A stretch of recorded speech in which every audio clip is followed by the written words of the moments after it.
Hello, everybody. Welcome to the video and live streaming show. My name's John Lacey, and I'm joined, as always, by Sam Proof. Today, we're talking all about building a content library. So we'll get stuck into that in just a moment. Sam, how have you been? How's your week? Okay, it's been busy because I'm getting ready for a certain event. We'll talk about that later. Um, I've also been doubling down on my short video content creation, so we're gonna talk about that in a bit as well. Yeah, I found I got paid by Instagram the other day, and I was like, wait a second, what did I do, and how do I do it more? And so that's where I'm putting my focus now. How's things with you? Pretty good. It has been a busy week. Probably not as busy as your week though. And I know that there's some sort of sports ball game type thing happening. So we will talk about that Yeah. a little bit. To us from. Um, but today we're really wanting a content library. So, really, just in terms of I, I guess my big thing is that do something once, and I love this expression, sort of random acts of content. If you do a Sorry. little bit of feedback there for me again. Sorry. Um, I gotta tell you the other thing about the characterize this week is just being tech issues everywhere all of the time. Like, Twitter, Microsoft Teams, I think YouTube had a moment. It's been a very strange week. I don't know what's happening Yeah. astrologically, but it's been a curious one. But anyway, hopefully we won't be plagued by too many issues today, but we are trying a number of different things. So getting back to my original point. So yeah, if you are doing these random acts of content, if you're just putting things out, my big thing is if you've done something once, then you've done it once. But if you've done something and you've put it into your content library and you've got it there ready to go, you can sort of revisit that and reuse it from time to time. So I'm gonna just share with everybody some of my guiding principles on this particular subject. So number one, if something is worth saying at all, it is worth saying more than once. Yep. So, if something and if something's not worth saying, like really don't bother. There's so much static on social media. I wouldn't even worry about it. But number two, there are certain things that you want to be known for. So make sure you actually talk about those and refer to them often. Number three, social media algorithms are incredibly fickle. And I think there's this as an assumption sometimes that everybody is seeing everything we do, and that's just not true. That's so far from true, it's not even funny. Um, and fourth, humans, even if they are seeing your content, they need reminders. They're not going to internalize everything the first time you actually say it. So, there's a reason why you have more than one lesson when you're trying to learn something. There's a reason why they play ads more often than just at one time. And of course, we know that content creation requires skill and effort, and posting daily may lead to creative burnout. So having a library of content, an album of greatest hits, can really help you stay top of mind with your audience without having to recreate the wheel each time. Does that make sense? Do you think, Sam? Is there something you'd like to add here? Yeah, no, I mean it's repetition is key when they, you know, talk about marketing and things like that. Like you said, you know, you don't see an ad one time and it goes away. You're going to see that ad multiple times. And then even within that ad, the rule of threes always applies. When they want you to call a phone number or go to a website, they're going to say it three times so it tries to stick. And, I think just on our day to day life, how many times have we met a new person and like 5 seconds later, they're totally just a nameless face because it in one ear out the other, and the trick to that is to say their name back to them and say it over and over again, and repetition is key, and being known for something, obviously you want to be saying those type of things continually. So yeah, I think you're spot on. Absolutely, and I think this next section might be the place that we agree to disagree a little bit, but and I guess, for the benefit of anybody watching, this show originally started out as a news show, and I was never particularly comfortable with that, for the reasons I'll explain in a moment. But, we want to talk about perennial content versus timely content, and I think breaking news content, it can have a limited shelf life. Mhm. You may get that small spike initially, but after that, you may not see a lot of growth. But I guess the other thing too is there are a lot of news channels out there that are already sort of covering that kind of material. Whereas to me, like perennial content can be shared more freely and more often. And it's funny, I was listening to Tanya Smith from Stream Like a Boss.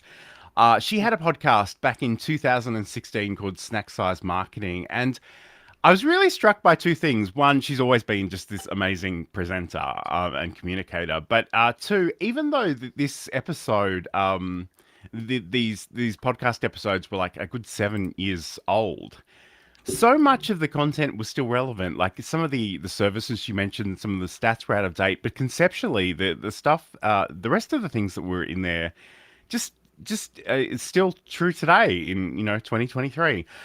So again, I kind of I just think I'm conscious of the fact that when I create something, a lot of time and energy goes into it, and if it is, if I really want it to be something meaningful, I kind of want it to last a long time. Yeah, and again, like I'm curious, Sam, because I know I get the sense that you ride trends probably a lot more than I do, Mhm. especially on those short video Yeah. platforms. Well, and I think that was the point I was going to make is each platform and type of content, because some platforms have multiple, have different viewing habits and demands. So yes, the sort of trending, news thing, breaking news is very happenstance, very quick to hit a trend and go. And maybe a long form live stream like this isn't the best platform for it, but something like a TikTok or a YouTube Shorts, where that is literally the lifespan of those things. You launch it within 24 to 48 hours, it peaks, and then it kind of fades away. I do have a few short form things that I've seen some steady trickles on, but for the most part, within a day of publishing, within hours of publishing, it'll like peak, and then in 48 hours it's done its thing. It's whatever it has done in that time is what it's going to do. And that makes sense for something like a news report, or like breaking news, a sale if you're in business or in e-commerce or anything like that. So yeah, everything to its own platform and its own content type, and you just have to figure out what makes sense for those things within your niche. Absolutely. And I guess like the other thing is if you don't want to choose between timely and perennial, can you actually do both? And I think Sure. people don't like the idea of doing any more work than they need to, which is fair enough. I understand. But in my mind, like if you're ready to go, you've set up the camera and your lights, and you're all dressed up and ready to talk. I kind of think there's not a lot to be lost by recording two different versions of the same content. So maybe record a short video with that newsworthy thing as the hook, just to get people interested, but also record a second video talking about it in more general terms, and just for future re-release later down the track. So maybe the original thing that sparked that discussion isn't as newsworthy as it was, but the concepts behind it usually are pretty universal, I find. Yeah, it's funny because I had a thought right about this last night. There is a guy on TikTok that I've been drawing some inspiration from, who does um, like, it's the most powerful website you've seen, number 52, right? It's Hmm. literally just a 10 to 20-second video of like, go to ChatGPT, check it out, blah blah blah. This is the website.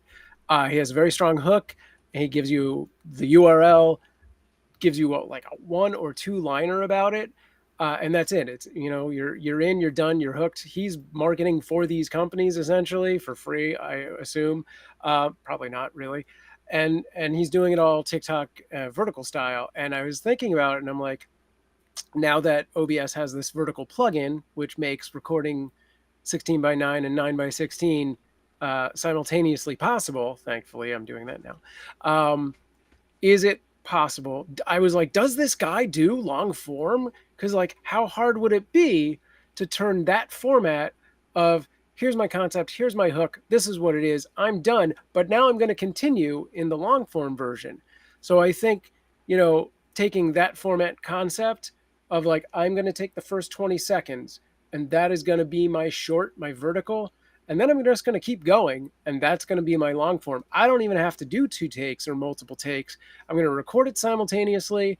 I'm going to just know, that I have really hardcore scripted this first part that I need, which is 5 lines tops. And then I can kind of get bullet points to take me through the rest of the video. And I'm going to start exploring that and playing with that soon. I must admit, I wasn't gonna share this with people just yet, but given that you mentioned it, and I know that we have to talk about it because it is literally the video and live streaming show. Yep. But OBS Studio, if you're running version 29 or more recent, this vertical plugin is kind of amazing, and we're only just sort of using it, or starting to use it now. I mean, it's only been out a week or two, but like the fact that I can literally set up sort of a horizontal scene and a vertical scene, and you'll see in this case, they're actually 2 different scenes, and I'm sort of recording both of these at the same time. You can also, if you've got the ability to go live on Instagram and TikTok, which are both things I don't currently have, but I'm curious to explore them when I do get there eventually. So, I mean, it's a great point that you make. What is the sort of the jumping off point? I'll turn this off because I think the lag will drive viewers mad. But anyway, but I guess really, like, what is the thing you're doing, and how can you do it ever so slightly differently? To make it work in other places potentially. And again, it's not the same as creating purely from scratch. It's a whole other thing. And I'm sort of excited. And again, I think I'm excited by the possibilities. But I guess also it can be a little bit overwhelming. And I think traditionally, that thing that we say every single episode is don't spread yourself too thin in too many places. Right. But again, it's just sort of finding the nice balance between what actually is possible and what you're interested in doing, and what you sort of physically have time and energy and money to do. Although all the OBS stuff that I just referred to is free, so that in itself is wonderful. Yeah. So I guess speaking of things that are timely though, Sam, there's some sort of sports ball game happening in America, and you've got some sort of kitten variation. Can you tell me talk to me about that? This is our 4th annual Super Bowl. It is Hi Insomnia. It is our fundraising effort to kickstart our stockpile of food and litter and things like that for kitten season. My wife and I have been fostering kittens for the last 6 years. We fostered over 140 cats and kittens. We specialize in kittens under 8 weeks old because we noticed that even though our shelter system is a no-kill shelter system, that doesn't mean 100% no-kill. It actually means about 90%. So the deal is, they can't take care of every animal. There are medical things that they don't have like on-staff veterinarians for. But when it comes to things like kittens, bottle babies specifically, they don't have the staff or equipment. So if they can't find fosters within that first 24-hour period that those kittens are there, they get euthanized. And we were like, that's terrible. We were already fostering, and when we found this out, we were like, that's our focus. That's what we're going to do. We're going to double down on trying to save kittens, specifically under 8 weeks old. And we started hosting this event, the Super Bowl. I don't get in trouble. And it's going to be Sunday, February 12th, earlier in the day than that sport ball thing. So it'll be 11 a.m. Pacific Standard Time. And we break the kittens down into teams. It's going to be a little slow because these are some young kittens that we do have currently. So we may have to bring in some guest gladiators on some mobile cams and have them run around. But all of the scores are powered by our viewers. Viewers will donate money that will go toward a touchdown or a safety or something of that vein, and it'll adjust the score on their favorite team. They can put the team name in the message, or they can leave it blank and it'll randomly be set. We have a virtual scoreboard. We have a virtual jumbotron for like super big message donations that come in with messages. If you actually, I could share my screen so we can interact with this user guide page. Let me show you this. Oh, geez. Here it is. Do this one. It looks very much like what you had, but it's the second page. But so yeah, I'll go over some of the things. So yeah, there's our donation portal, which actually opens up to a new window. That's the stream itself, which is on twitch.tv/cuteavalanche. You can see our kittens there right now with their mom. They were born just 2 weeks ago. And their development has been super fast. These kittens, if I hadn't known their exact birth time, which we did because the feeder that found them was there for the birth, let us know the exact minute individual kittens were born. If we didn't know that, I would tell you these are 3.5 weeks old. They're 2 weeks old. They already have all their eyes open. They're already moving around, which is good because otherwise Sunday would just be a lot of this. It's still going to be a lot of this, but we'll make it fun. Here's our donations. You can do $1. We also use the built-in Twitch bit system. So $1 or 100 bits for a cheer. An on-screen graphic comes down. We got field goals, safeties, touchdowns, all that. There's a bunch of fun interactive graphics and commands that you can run in the chat. There's sound commands you can run from an extension to do things like a vuvuzela or a crowd boo or the ref whistle. Because everyone in the stream, you're our refs. We also have some custom-made emotes thanks to Insomnia Doodles, who's over on my Twitch channel right now. And these 3 new channel point reward stickers that will all run on top of the stream. And we introduced this year, which is a virtual crowd extension. So I may ramp this up to 5 people, but right now 3 people will have their virtual avatar, and you can customize. It's all defaulted to kittens because of course it is, but you can pick your own custom avatar.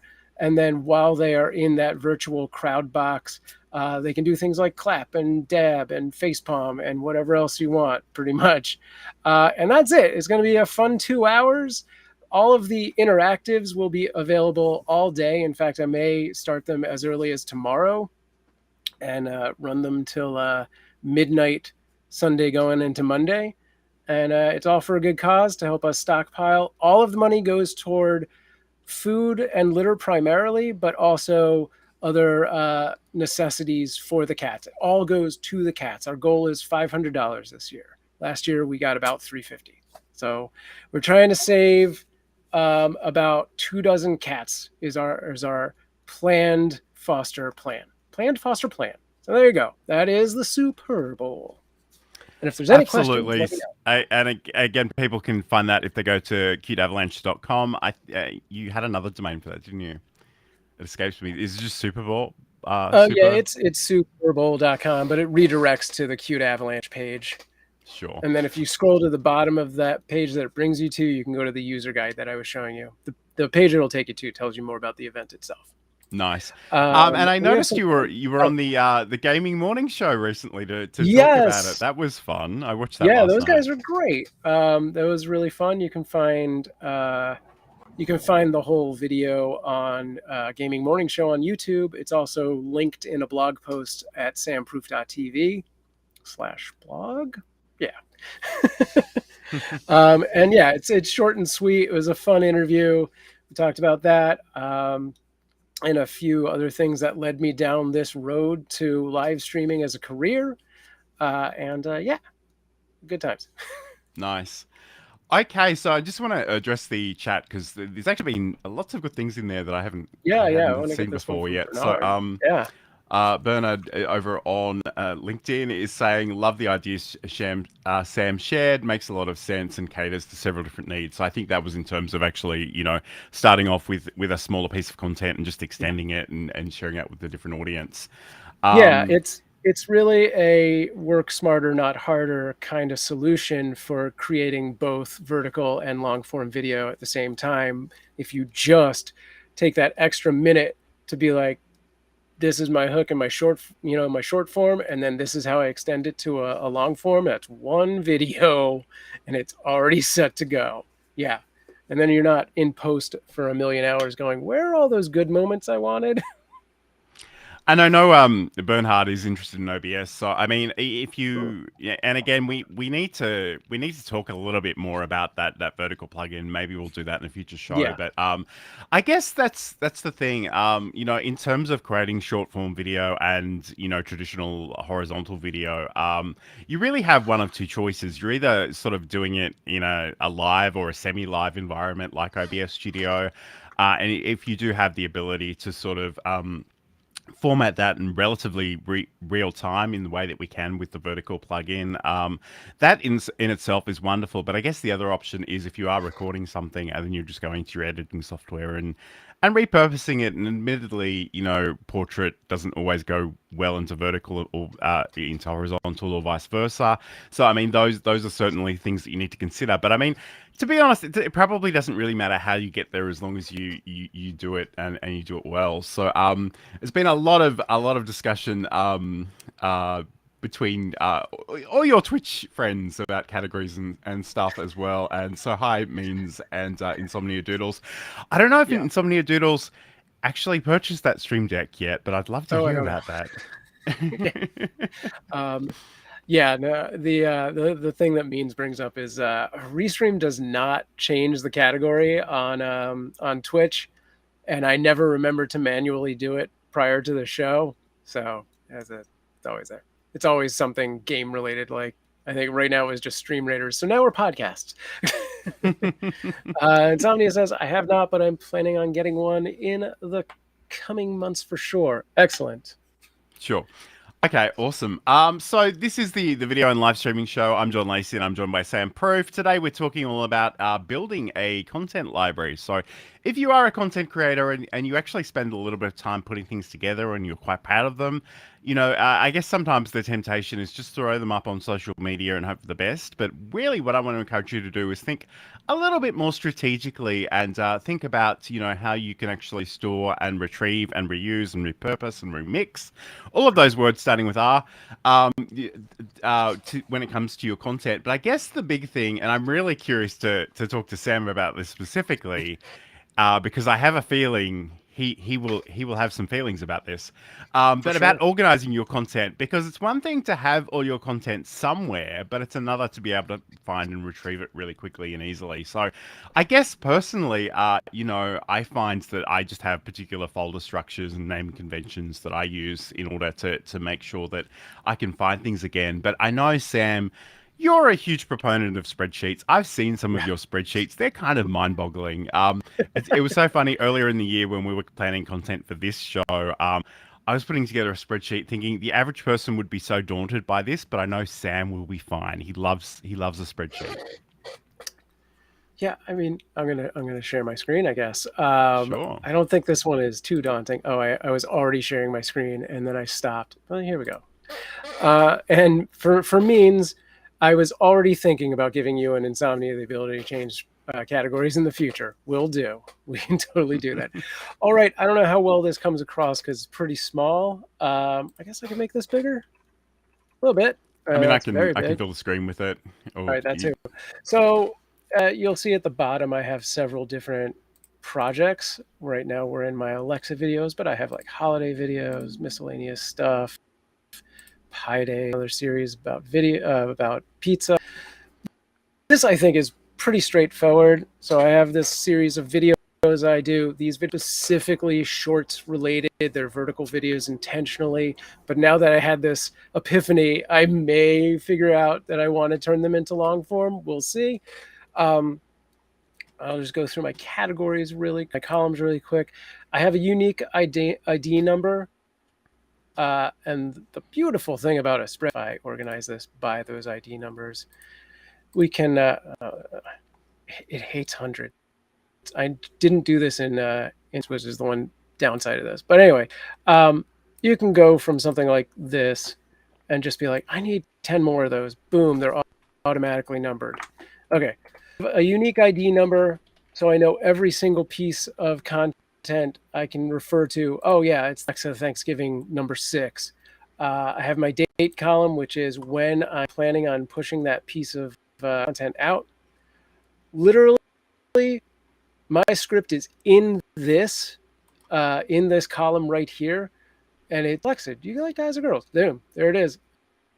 And then I'll just be in bulk record 100 things in, a session if I want to. And to turn this into vertical video, a lot of our vertical videos have some sort of graphic or text overlay. That's this column here. So if I order by A to Z, you can actually see fun things to do with Alexa on Halloween part 1 through blah, blah, blah, blah, blah. And then right next to it, this next column is my next caption or description. This goes in, your video either as the caption for TikTok, or I'll trim this to be the YouTube title. I don't have a lot in this hashtag column, but if we go down to Thanksgiving, I did. Some things let you use 30 hashtags and some let you use 3. Sometimes I fill this out and sometimes I work my workflow. So we have a recorded column. Once it's recorded, it moves into assistant editing or draft. So I've put a program to edit, CapCut in this case. When I've done my final cut, moves into this progress, and then I've exported it, and this is my uploads: TikTok, YouTube, Instagram, and if I want to reschedule it, I have a new schedule right here, and any other notes. And that's, I think, a pretty straightforward workflow. I want to point something else out, which is kind of different methodology. This is clearly talking about recording up front. And something that John and I talk about a lot is the read of content that we've done live. So for the kitten cam, I'm going to go out of a spreadsheet and into a Trello. And this is very underutilized because I was hoping my community would help me a lot more with this. And it hasn't taken off quite yet. So this is kind of in its infancy, but this is automated. So every time a Twitch clip is created from the Cute Avalanche kitten cam, it automatically creates a card in Trello. So if I click on one of these, I think you might have shared the spreadsheet specifically rather than the window. But anyway, that's fine. Actually, while you're doing that, I might just jump in really quickly because this is something that Sam literally suggested a little while ago. So and he's sort of alluded to it a couple of times here. But answering the public. So if you like episodic content, great websites, part 57, is something I think Sam mentioned a moment ago. If you really do, like, batching content is really awesome. So I guess one of the things that I've been doing lately, and I haven't really had a chance to record anything yet, but this Answer the Public website, they do have a free option. Essentially, you look up a topic in a location, and it'll give you all kinds of insights. So again, in a similar way to Sam, I've sort of been taking like the questions that have been generated out of here, the pre-propositions, the comparisons.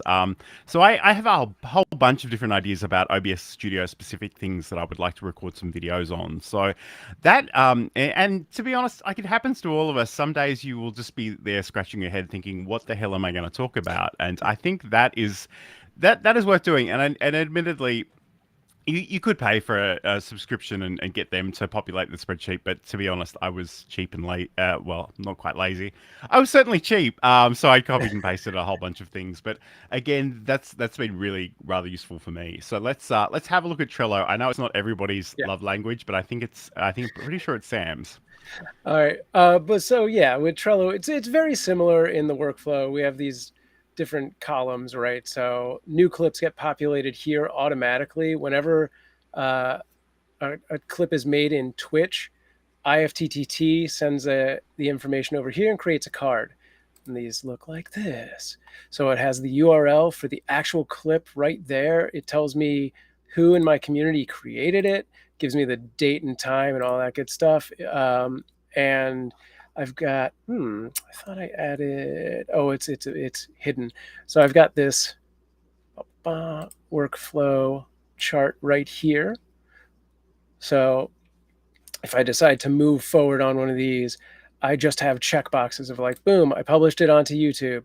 Because for the most part, with these, they're already, clipped. I can just instantly download this content, take it, put it over to somewhere else. If I want to take it and make a 9 by 16, which this title needs to reflect that, I copied this and never. I literally set this part up today because I was like, oh my god, there's a new thing I can add. But yeah, it's literally just checklist of like, boom, it's on these sites now. And then we drag the card and put it into either scheduled or posted, or if something really failed, I'll throw it over into do not post. But yeah, so for anyone who's a more visual user, wants something a little more hands-on, and spreadsheets are like, I can't with the things, this might be the better way to go, is something visual like a Trello.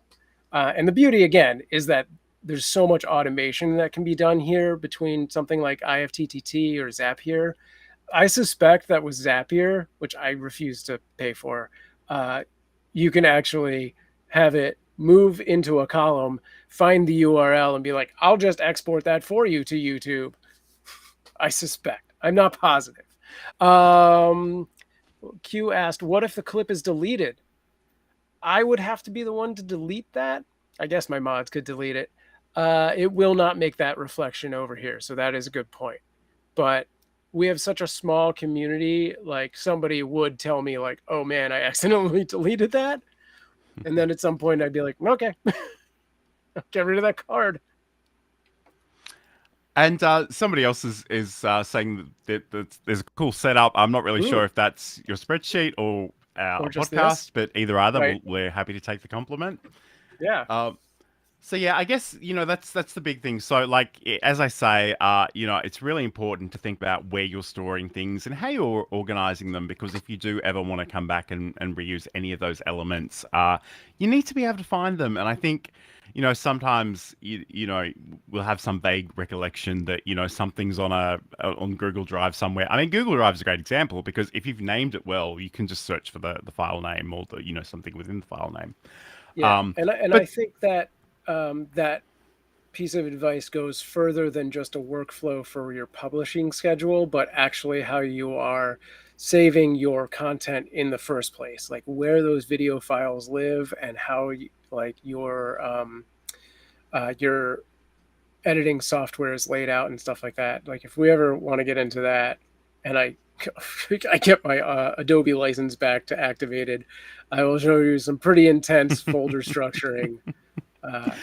And I guess you've got to find something that makes sense for you. So it can be Yeah. as simple or as elaborate as you need it to be. But again, just make sure that you understand where things are. And like Yeah. I will I've got a folder for my thumbnails. Mhm. I've got a particular folder structure. And we'll talk about this in more detail in a little bit because we do want to talk about different types of content specifically. But like certainly in my Camtasia folder, I've got all my projects set out separately. I've got different folders for this show and some other things that I've done in the past. Just grouping different things together, like graphics and Mhm. sort of B-roll and footage and even things like captions. If you've bothered to actually do some decent captions for your video, make sure that file is with the other video files so they're Yeah. ready to go. Um, but yes, like I say, we'll talk about that. In fact, we'll talk about it now. So that's actually next on my agenda. So we want to obviously this is the video and live streaming show. We're very video centric, but I do want to sort of open this up to other types of content as well. So I guess first of all, text. Text is important. I know people love consuming video. I know people love listening to podcasts, but at the end of the day, we're still very much in a text-driven world in terms of search and Google and whatnot, and even different social media platforms. So, one thing, and I'm sure Sam is sick of seeing all my posts on all the various platforms, but if I have spent some time actually putting some thoughts together. And I always joke that, especially on LinkedIn, every post is "puppies are cute." Agree? Question mark. But if Right. you've put a little bit more effort in than that, if it is actually something that's worth sharing, I think it's worth sharing everywhere. So again, I will take text posts and updates and actually create Twitter threads out of them. Again, I know Twitter's a weird place. LinkedIn articles or a newsletter. Sam has done stuff on Medium with Streamers Corner, and I think he's Yep. moving some of that content to samproof.tv now. Yeah. Um, And I guess the other thing too, and I've listed this under every, well, almost every content type because it's something I'm really not very good at and I'm trying to get better at. But the YouTube community, if you do have the YouTube community features, it's probably a good idea to sort of go in there and actually post some things occasionally, which I'm really bad at. But certainly, if you've got some text that you want to share, you can do it that way. So, Sam, I mean, I've already alluded to some of the places that you're using text, but do you have any general thoughts on how people can better utilize the text content they're producing? Um, yeah, I'm going to use AI. I'm going to say all sorts of things about AI, and John's going to be like, "Ugh." But no, I do. Those are primarily the places I'm putting things, like my own blog and the Medium blog. I uh, I think a few things that people don't think about, and I've taken to using this, um, is YouTube and the YouTube descriptions. It gives you like 5,000 characters, which is a blog's worth of characters to put in a video description. So I will, once I've gotten past the point of whatever the video is about and my main points within the video, go to a chat GPT and say, this is the video that I've done. Give me another 4,000 characters about this topic, or give me like 5 questions people will ask, or I'll go to answer the public, get those 5 questions and be like, answer this question, this question, this question, and this question. I will put that in my YouTube video attached to the video that I've just done. It's 5 extra minutes of work. It's not a huge amount of time to invest, or even less if it's all just drops out all of it. So I think YouTube video descriptions is hugely underutilized. Um, and while we're talking about AI, I just found a new AI. I believe it's called Charlie. I don't remember the top, if it's Charlie.ai or Charlie.go or something like that. And it's primarily paid. It gives you like 3 things a month for free or whatever. But a nice thing that it does is you can upload your video and it will convert your video, not just transcribe it, but convert your video into a blog post. So it is your words. It is literally taking the things you've just said and just giving some nips and tucks here and there. I played around with it. It's not amazing yet, but just that ability right there is pretty cool. And then again, you can take that information, you can put it into a YouTube video, you can put it into an Instagram post. You can take that text and turn it into an infographic. There are just so many things you can do beyond the initial product, and you should do. Yes, and my feelings about AI aside, I think that those are all potentially valid points. And I guess, Yeah. people may not appreciate this about me, but my background is sort of web design and web development. And I think, if you can, if there is a place on your website where you can actually add written content and use things like the document title and you meta description, and actually use those heading styles, sort of H1 to H6 and bulleted lists, make it sort of scannable, and both, the person reading that, the human being reading that, will appreciate that, but also, Google loves stuff like that. So I guess in some ways, I people really underestimate the power of text, in my opinion. So that's something I always like to call out, because I think it is still quite powerful. And again, people, when they're searching for things, they're definitely using words. So it's always a good idea to try to figure out what are the Yeah. words they're likely to be using and sort of optimize your content a little bit around that. So another type of content that we might want to consider is the use of images. So actually, before we get stuck into that, I do have a graphic I want to share with everybody. So let's just have a quick look at this. And again, this is really just an example, but I wanted to sort of show how I took and this is one of the earliest video recordings that Sam and I have done in recent times. We did record some podcasts like 15 years ago. But basically, this was me interviewing Sam about streaming, about Qt Avalanche specifically, and we had the long piece of long form content. The whole interview, I think, was 20-30 minutes, something like that. I sort of cut out this segment of it. I created PowerPoint slides, and I actually did these in a square format. And Hmm. you can save that as a PDF document, and then you can upload that to LinkedIn as its own document type. I can export all those slides as PNGs individually and put them on, on Facebook, on Instagram is the word I'm looking for. Instagram. There Yeah. we go. But I guess the other thing too is like I sort of took the text of that and I actually looked at it in two different ways. Sort of the surface level message of just get started, just put dip your toe in there and actually get experience streaming in the first place. But also Sam sort of alluded to many of the technical aspects that were in OBS Studio. So that's part of what is in the PowerPoint is actually talking about those concepts, but also showing the dialogues in OBS specifically. Um, and the other nice thing about having those images separately is that I could do an entire Twitter thread with all that content and just Yeah. a different image per tweet. So I guess it's I just want to really encourage people to think about how they can actually split up the contents and occasionally just bring you know repost it, frankly. I mean, I Yeah. had a day last week where I reposted some of that content because I was busy that day and I didn't, the inspiration wasn't hitting me. So again, Sam, like, do you have any advice on or examples, I guess, of your use of images in terms of content creation? I am not prepared for that. And I'm not, I can't think on the fly on what I would show you for that. But I think that image that you showed with all the different forms is very powerful, and should be a blog of its own. Is that all done in Photoshop, or are you using something else? That image is actually just in PowerPoint. I know it sounds really weird, but Like I use the actual PowerPoint for graphic nearly design all that you my make? graphic stuff. Oh yeah. Um, yeah, yeah. Okay. So, we could probably do an entire episode on PowerPoint. Is this like I know everyone has this post-traumatic stress disorder response from time in education and training settings, Sure. but to be honest, it is a bizarrely powerful graphics tool.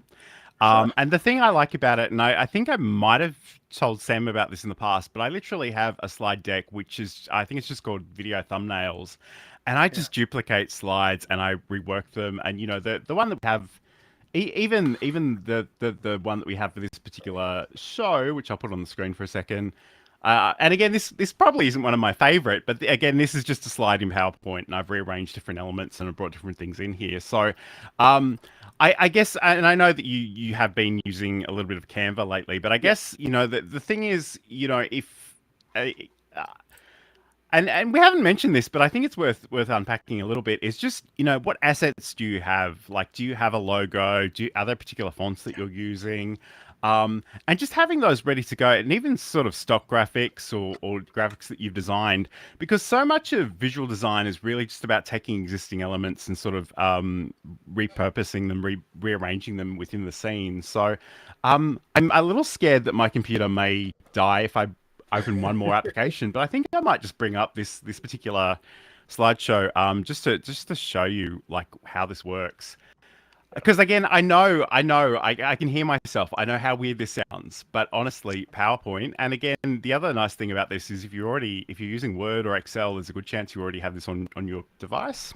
Mhm. Um, Again, I'm just going to see if this is going to load for me. Okay, cool. I will share this. So again, and Canva's great, Photoshop's great, Illustrator's great. They're all great. Whatever you've got, just use what makes Right. sense. But essentially, and some of these are very old ones, but essentially what I do, and some of these are things I've tried and just didn't work out. But essentially, like I come in here, this is literally, and again, there's so much happening on my computer right now. There we go.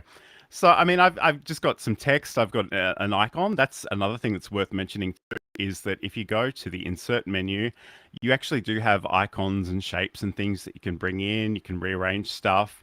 One thing that took me a little while to work out is that in terms of layering, if you go to the graphics format, they do have this thing called the selection pane. And you can group things together and you can sort of arrange things. So things at the top of this list are on top of the design and things on the bottom, like the gradients there. I can sort of come in and toggle these things on and off really easily.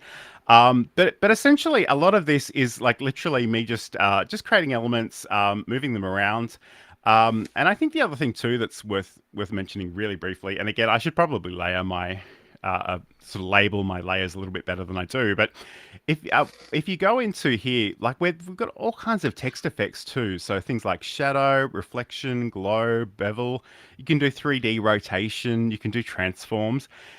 There's a bizarre amount of stuff that you can actually do in PowerPoint. I know people don't think of it as a graphics tool, but it's honestly it's kind of my favorite. And I say that as someone who's very comfortable in Photoshop and Illustrator, but I found this really useful. And again, like I literally just sort of right click, duplicate a slide, and I can use that as the basis of something else. Um, this is I actually exported this with some animations, and the reason there's a green background is because I used the chroma key in a video Right. to essentially take this stuff out. Nice. So there's so much you can do with it, and it's genuinely mind-boggling. And again, I could probably spend an entire episode on that, but let me know in the chat if that's something that might be interesting to you, or if it's not. Just let me know that too, so I don't waste everybody's time. But Yeah, I'm thinking we just did CapCut versus Camtasia. We might have to do PowerPoint versus Canva. yeah. And it's funny because to be really honest with you, I have some very mixed feelings about Canva, but I Mhm. think I haven't used Canva in many years, and every time I see somebody demonstrate something, I think, wow, it's come a long way. So, I mean, Oh yeah. again, Canva might be a cool thing to do. I guess the other thing too is if you've got the professional Canva accounts, I Yeah. believe you can have all your branding elements ready to go, which can be really awesome. But again, in some ways, it doesn't really even matter what you're using as long as you get the results that you want. But that's a big thing. I guess the only other thing I would say about images specifically is if depending on where you're posting them, think about the alternative text because you and I can see those images. Not everybody can. Some people have low vision. Some people may be blind. So it's Yes. really important to consider them as well, so they can understand the context of any posts that you're sharing. Um, But also the alternative text is just another chance for you to use your keywords so that SEO on the search engines gets to pick it up. yes, that's technically true. I guess just don't. Don't You've abuse got to it. think about the user and the bots. Yeah, You got to cater to both of them. And again, I would probably prefer to prize the individual's sure. experience above that of the bots. But I mean, it's a valid point. Yeah, absolutely. Okay, cool. All right. Yeah, Sorry. I just want to I really briefly, Yeah, so yeah. Insomnia Doodles is saying as a low vision person myself, I appreciate that. So, I mean, because of my background, I'm very conscious of accessibility needs. So it's something that I often talk about. Sorry, go ahead, Sam. No, I just want to say before we moved off of the topic of PowerPoint and Canva that Canva does have some really cool pro abilities that I don't have access to, but one of those is resizing your content so it will auto magically take a 16 by 9 and make a 1 by 1 or a 9 by 16. I've never played with that. It's something that it does have, and I'd love to explore that.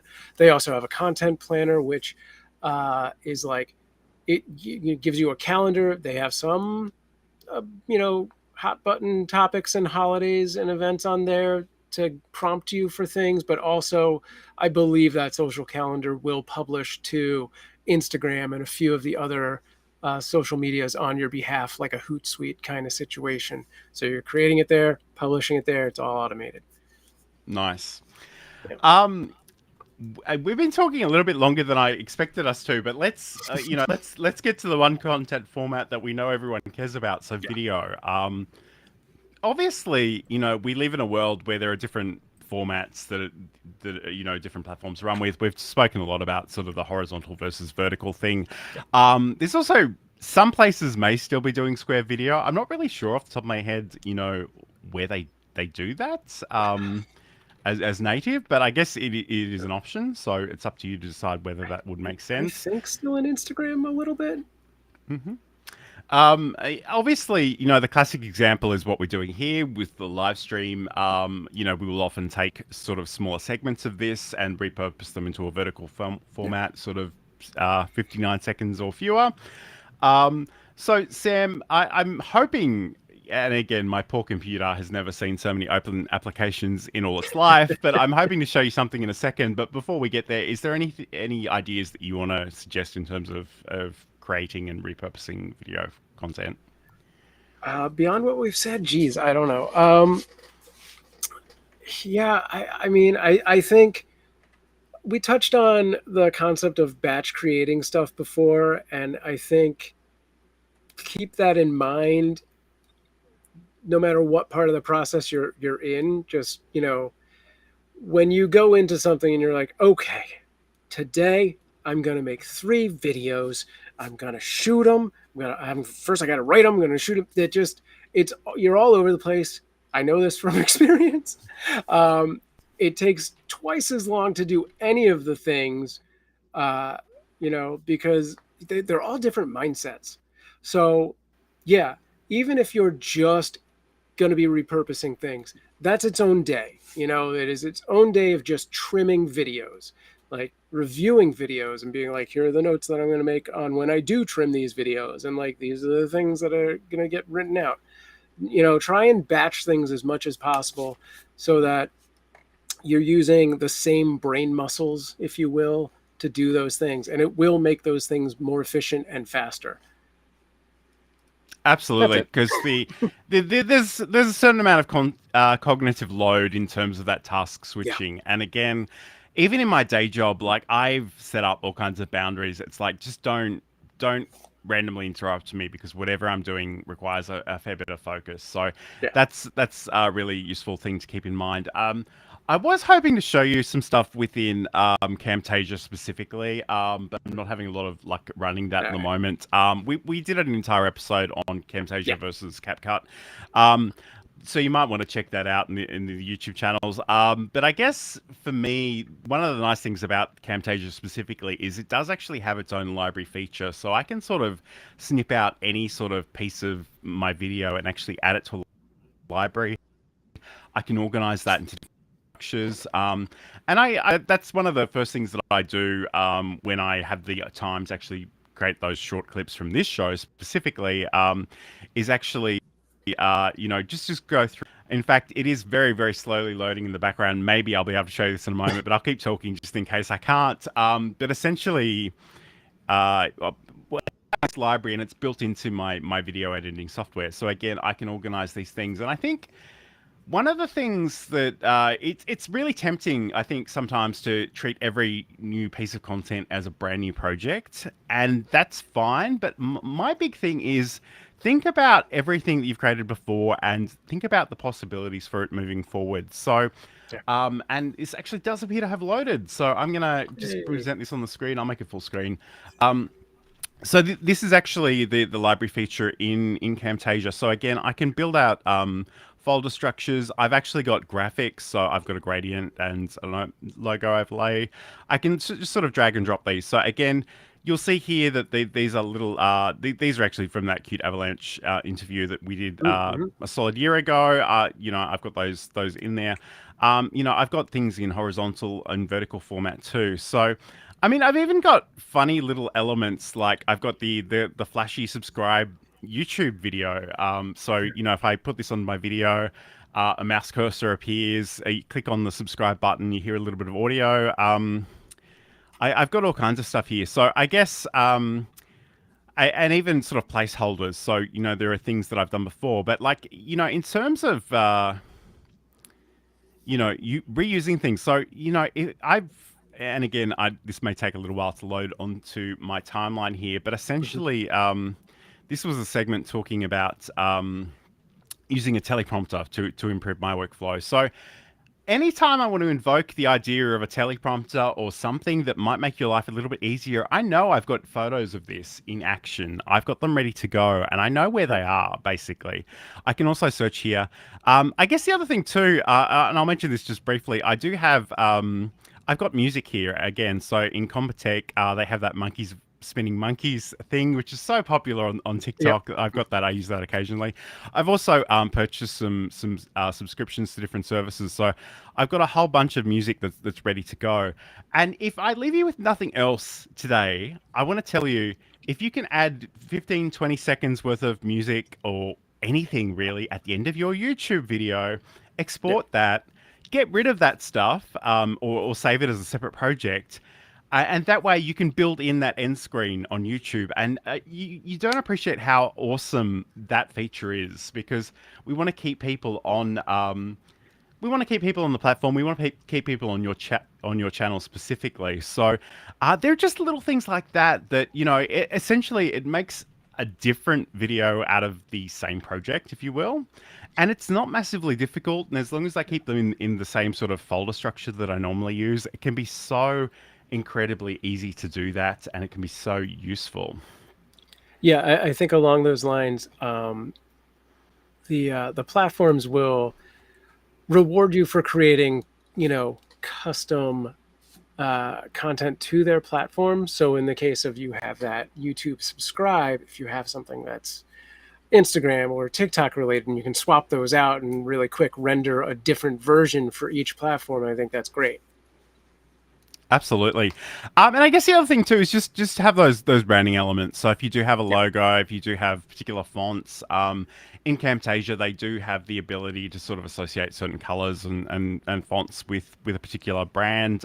So you can do that as well. But it's funny, and we've sort of spoken about this in that CapCut versus Camtasia episode. So if you are interested in this specifically, check that one out. But I know Sam doesn't love editing, but I really do enjoy it, and I don't know why, but I genuinely do. It's in fact I enjoy it more than being on camera most days, if I'm being honest. But yeah, I mean those are a few different things, and again, like even just the ability, like I think I had a minute video, and at the time, Instagram wouldn't let me upload that, so I had to Mhm. just go in and cut a few segments out with Ripple Delete and Camtasia. It's so funny now these days. I think you can upload 15 minutes or some ridiculous amount of video on Instagram, but at the time that was a real constraint. So Yeah. all right. So I guess, we are sort of approaching the end of the hour, but I guess the other thing I wanted to talk a little bit about was, what are the remix and repurposing opportunities? So can you take a different segment of a larger piece of content? Again, we do that with this show all the time. Can you take a different angle or perspective? So again, if we go back to that example that I had previously, talking about some of the conceptual ideas and sort of matching them up with some of those technical aspects of OBS Studio. In this particular example, with Sam talking about streaming, because I think it's we kind of know how much time and energy goes into making these things, and it's really sad when you upload them and you get a whole 4 views and no comments. So if there's anything you can do to bring them back from the dead, you can do that. Certainly changing the format is another good thing. Compilations, outtakes, collaborations, there are all kinds of opportunities. I know we don't want to overwhelm you, but we just want to make you aware of some of those opportunities. So, keep that in mind. Think about what you've already got, how it can be reused, how it can be reposted and remixed. I feel like I'm talking a lot, Sam, but do you have Yeah, any yeah, sort of no. closing I, thoughts on this particular subject? yeah, no, along those lines, I was going to say you have a community. Whether it's one person or 1,000 people, you do have a community. They're out there, whether you're using Twitter or YouTube community or Instagram and getting people to comment. If you just ask those simple questions about your topic, you will find the videos to make. Like I literally just posted a poll the other day, like streamers, what's the biggest problem you face? Is it motivation or standing out or something else? But overwhelmingly, it's standing out. So we're going to talk about that in the future. Like there you go. Just use the community and you will get the ideas, or use ChatGPT. Stop it. Yeah. Just for idea generation. Just for idea generation, yeah. And again, we don't have time to unpack this in my therapy session, but I genuinely believe it's important to express yourself, and I don't like the AI Yes. tools, and I don't know. That's a whole other segment. We don't have time to get into it. So and my Oh, your my camera camera's dropped. gone, which is always nice. I'll just put you on full screen. So Yeah, maybe, Sam, while I'm I- fixing this, can you tell everybody where they can find out more about you, and what's your content and all those great things? Sure, you can find me at samproof.tv. You'll find all my links there. But join me Sunday for the Super Bowl over at twitch.tv/cute avalanche. That's the only place I want you to go right now. Thanks for hanging out. I do blogs on exactly what we talked about, and you can interact with me on Twitter. But yeah, go to this. Yeah, you'll find the link for the thing there. Okay. Yes, cute avalanche is the place to go. So I mean, I don't really know anything about sports at all, but You apparently don't there's need to for something this. happening. I don't need to. I just Yeah, just kittens. you just need to know about kittens and being like, "Are kittens cool?" Yes. And you get to Kittens are hear me definitely talk cool. like this for 2 hours. Thanks, Means. Means drop the link in. Uh, can you lower third that Means comment? Because that's the better URL. But Okay, cool. Let's check it out. are you still trying to fix that camera so you can come back? I'm But yes, here. It's this all is right. the I Kitten am back. Cam. Yep. You can go to twitch.tv/cuteavalanche. And February 12th, Sunday at 11 a.m. Pacific Standard Time. It all goes to saving kittens. Yes, and we love saving kittens. I'm not really saving kittens or doing any great events this week, but if you do want to head over to johnlacey.com, I do have an article about the things that we've been talking about today. So if you want to check that out, you can head over there. We'll be back. I think at the same time next week. We're in discussions about changing the time of the show, but we'll Yeah. certainly post it out and let everybody know. But thank you to everybody that's been in the chat today. It's been really awesome to see everybody there. And thanks Insomnia Doodles, thanks Means, thanks everybody that's been there and chatting, and everybody that's watching this later on. Have a great weekend when you get there, and we'll talk to you again very soon. Yeah. And if you are watching this later on, leave a comment with what you want us to talk about in the future. Absolutely, we'd love that kind of feedback. So, again, thanks for joining us. We'll talk to you next week. Bye.